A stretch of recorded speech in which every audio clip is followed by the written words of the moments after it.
चलो सर। मैं विशंबर दयाल साइकाजर रामतीर्थ राशि कन्यावाद्र कोटली। आज हम भारत पाक संबंधों के प्रभावित करने वाली समस्याओं के बारे में अध्ययन करेंगे। यद्यपि दोनों ही निकटतम पड़ोसी राष्ट्र हैं, लेकिन स्वतंत्रता प्राप्ति के बाद से लेकर के आज तक इन दोनों राष्ट्रों के जिस प्रकार के संबंध होने चाहिए थे, इस प्रकार के संबंध का अभाव पाया जाता है। इनमें आज कहीं ना कहीं किसी न किसी प्रकार के मुद्दे को लेकर, चाहे सीमापार से घुसपैठ की बात हो, चाहे जिहाद की बात हो, चाहे आतंकवाद की बात हो, चाहे नदियों के पानी के जल बंटवारे की बात हो, तो कहीं ना कहीं अंतर्राष्ट्रीय राजनीति पर अंतर्राष्ट्रीय मंचों के माध्यम से, क्षेत्रीय मंचों के माध्यम से पाकिस्तान के शासनाध्यक्ष के द्वारा, विदेश मंत्री के द्वारा भारत के विरुद्ध कहीं ना कहीं विरोधी लहर की गूंज सुनाई देती है। अतः भारत और पाकिस्तान के मध्य संबंधों को प्रभावित करने वाली बहुत सारी समस्याएं हैं। वैसे तो सामान्यतः भारत पाक के संबंधों को प्रभावित करने वाली मुख्य 3 प्रकार की समस्याएं होती हैं। विभाजन से उत्पन्न होने वाली समस्याएं, भारत विरोधी अर्थात जिहाद की नीति से उत्पन्न होने वाली समस्याएं, पाकिस्तान की सीटों सेंटों की सदस्यता तथा भारत की किलेबंदी से उत्पन्न होने वाली समस्याएं।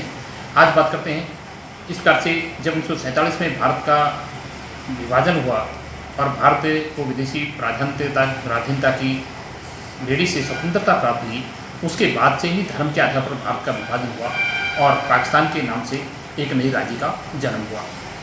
कहने वाला यह था कि स्वतंत्रता प्राप्ति के तुरंत बाद जिस से धर्म के आधार पर पाकिस्तान के एक नई राज्य के रूप में जैसे निर्माण हुआ, उसके जन्म से ही भारत और पाकिस्तान के मध्य इस प्रकार के विभाजन से संबंधित जो समस्याएं होती हैं, उनको लेकर के आज एक तनावपूर्ण स्थिति बनी हुई है।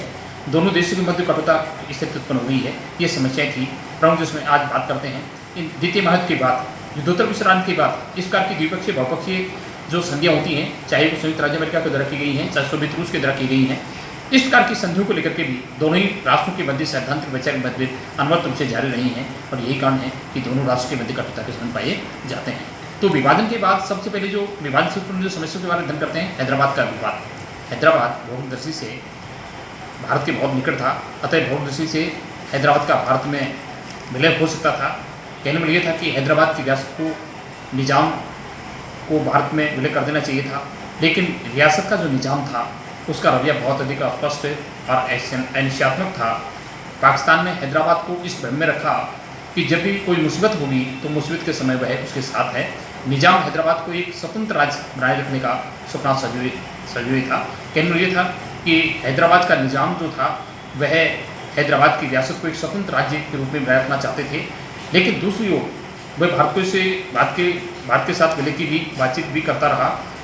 निज़ाम का मूल लक्ष्य दक्षिण भारत में मुस्लिम वर्चस्व स्थापित करना था।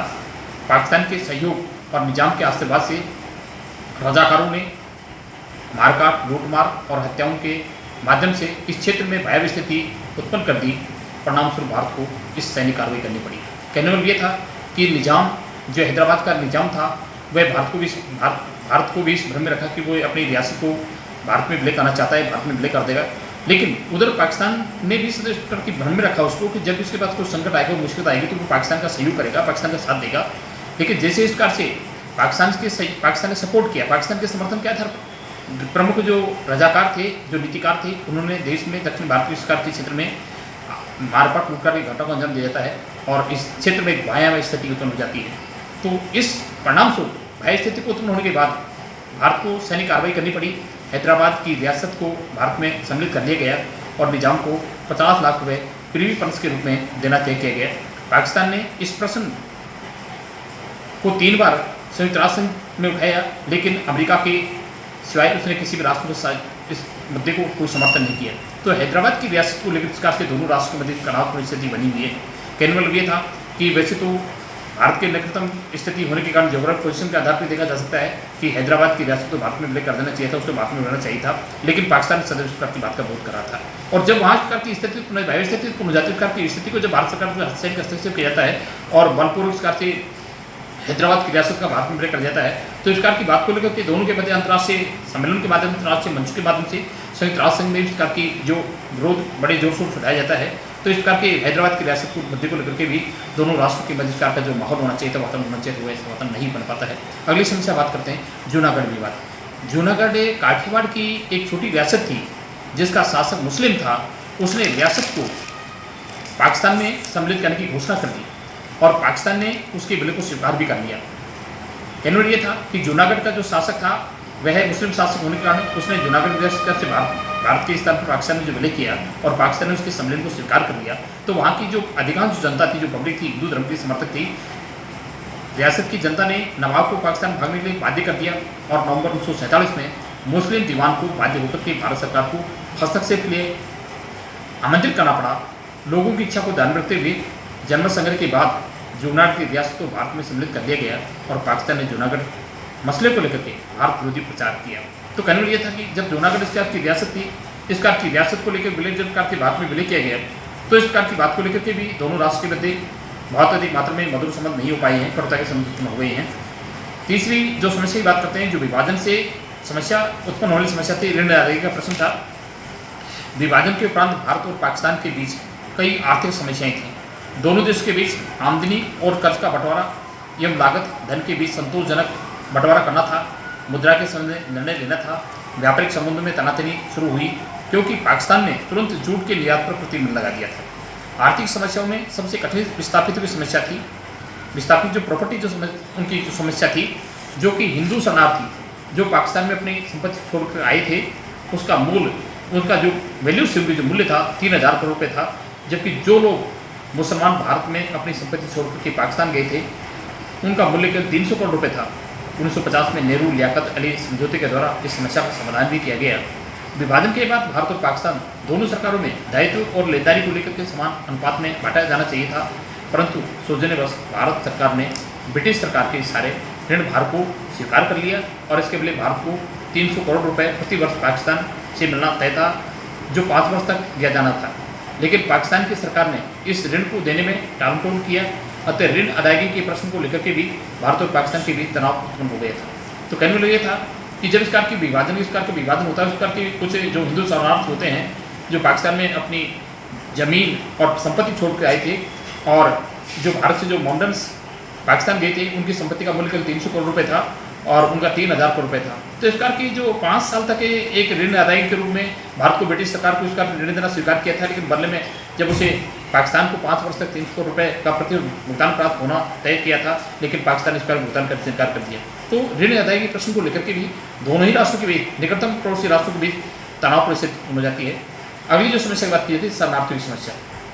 विभाजन के बाद मुस्लिम लीग ने पाकिस्तान में दंगे करवाई। कहने में ये था कि मुस्लिम लीग सोची समझी चाल के तहत पाकिस्तान सरकार के सांप्रदायिक दंगे करवाई, जिनसे हजारों की संख्या में शरणार्थी भारत भागकर आ गए और पाकिस्तान में हिंदुओं का जीवन और इज्जत सुरक्षित नहीं था।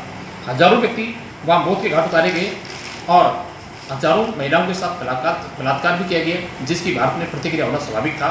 यहाँ के कई स्थानों पर दंगे हुए और मुसलमान भागने लगे, तो भारत की धर्मनिरपेक्ष सरकार ने उनकी रक्षा करती रही, लेकिन पाकिस्तान की सरकार हिंदुओं की रक्षा नहीं करती थी। अतः जितनी संख्या में विस्थापित पाकिस्तान में भारत आए, उतनी बड़ी संख्या में भारत में पाकिस्तान नहीं गए। बाद में पाकिस्तान से हिंदू शरणार्थी आते रहे। ये शरणार्थी पाकिस्तान में अपनी ज़मीन और संपत्ति छोड़कर आए थे, तो भारत ने पाकिस्तान से क्षतिपूर्ति की मांग की, जिसे देने से वह आनाकानी करता रहा। अतः शरणार्थियों की समस्या को लेकर के भी भारत और पाकिस्तान के संबंध में कटुता आ गई। अगली समस्या की बात की जाती है जम्मू कश्मीर की समस्या की बात आती है। 1947 में स्वतंत्रता प्राप्ति के बाद अनेक रियासतों ने अपना मेल भारत और पाकिस्तान में कर दिया था, लेकिन 1947 में जम्मू कश्मीर के शासक डॉक्टर हरी सिंह ने कश्मीर की रियासत को कुछ समय के बाद भारत में विलय की घोषणा कर दी जाती है, क्योंकि जब 1947 में कच्छ के प्रश्न को लेकर के जिस प्रकार से कबायलियों की तरफ कश्मीर में घुसपैठ को भेज दिया जाता है, उस समय राजा हरी सिंह के द्वारा भारत सरकार से सैनिक हस्तक्षेप के लिए आग्रह किया जाता है और उसके बाद भारत सरकार द्वारा सैनिक हस्तक्षेप किया जाता है, सैनिक कार्रवाई की जाती है और कबायलियों के जो घुसपैठ आ गए थे उनको बाहर निकाल दिया जाता है और विधिवत रूप से एक घोषणा संधि के माध्यम से राजा हरी सिंह के जो कश्मीर की रियासत को भारत में विलय करने की घोषणा संधि पर हस्ताक्षर कर दिए जाते हैं और 1951 में एक प्रकार के एक संविधानवादी जो समिति गठन किया जाता है, उसके विधि रूप से इसके विलय को स्वीकार कर लिया जाता है। लेकिन कश्मीर की सीमा को लेकर किस प्रकार से सदैव कहने की इस प्रकार की स्थिति उत्पन्न रहती है। 1965 में जिस प्रकार से उन्होंने अटैक किया, आक्रमण किया, 1971 में बांग्लादेश के विवाद को इस प्रकार की जो कार्रवाई की जाती है, तो इस प्रकार की कार्रवाई के लेकर दोनों राष्ट्र के बीच बहुत बड़ी तनावपूर्ण स्थिति उत्पन्न हो जाती है। तो कहने में लगे थे कि विभाजन से उत्पन्न जो समस्याएं होती हैं, इनके कारण भी दोनों राष्ट्र के मध्य जो संबंध होते हैं उनमें निरंतर कटुता बनी रही, तनावपूर्ण स्थिति उत्पन्न रही। तो आज हम ये के लिए बात करेंगे। धन्यवाद।